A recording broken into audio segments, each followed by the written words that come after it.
Welcome to Wisdom for Your Day, where we share the practical life lessons of real people that you can apply to your own journey today. By the mid-1960s, Catherine Woods was 17 years old, pregnant, and facing a future shaped by severe poverty and homelessness. 3 decades later, she became the first African-American woman to lead a publicly traded media empire, Cathy Hughes, the founder and chairperson of Urban One. That transition wasn't guaranteed. She built her company while being rejected by the market, ignored by major lenders, and pushed to the very edge of financial ruin. Her journey reveals a blueprint for overcoming those barriers. She responded to early struggle with a specific blend of faith, constant innovation, and a mission-driven mindset that eventually turned her vision into a market-leading reality. In 1979, Hughes set out to buy her first radio station, WOLAM. But as a Black female entrepreneur, she was trying to break into a Washington, D.C. establishment that was deeply resistant to her presence. This diagram represents the scale of the resistance. She pitched her business vision to bank after bank and was systematically rejected 32 consecutive times.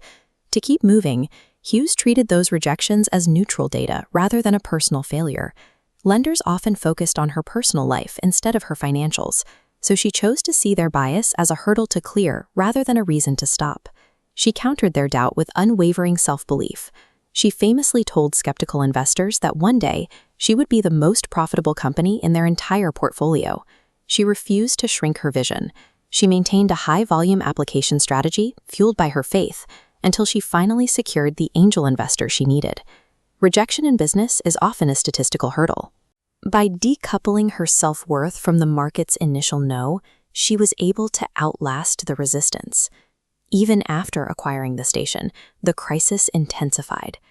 Departing staff sabotaged the facility's equipment, leaving Hughes with a broken studio and massive immediate debt. The financial strain cost Hughes her home.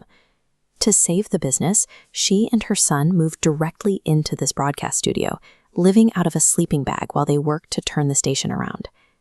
During this time, she operated by the adage, "This too shall pass."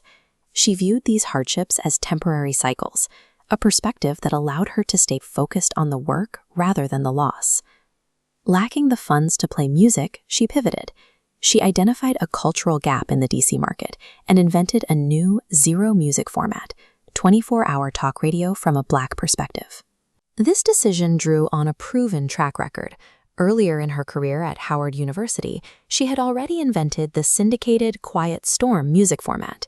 She was developing a systematic ability to identify empty lanes in media and fill them.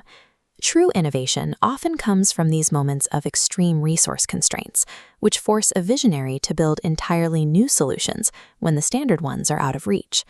The engine behind her long-term endurance was her mission.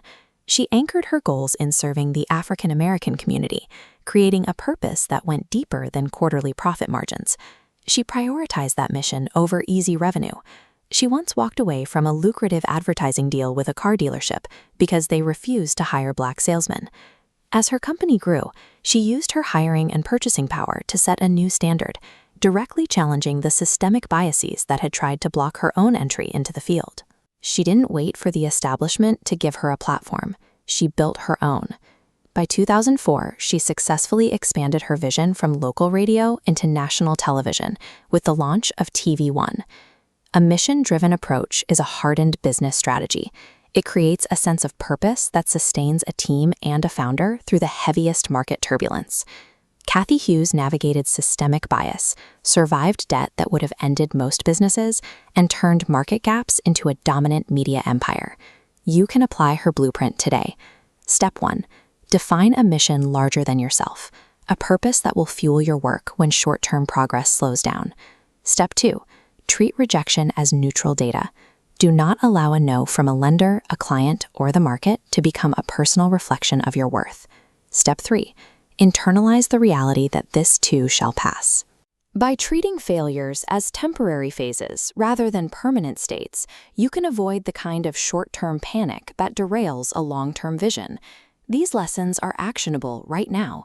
Use them to become a champion of change in your own field and be the change you want to see in the world. This has been Wisdom for Your Day. Make sure to like, subscribe, and follow. For more, visit us on YouTube by the same name.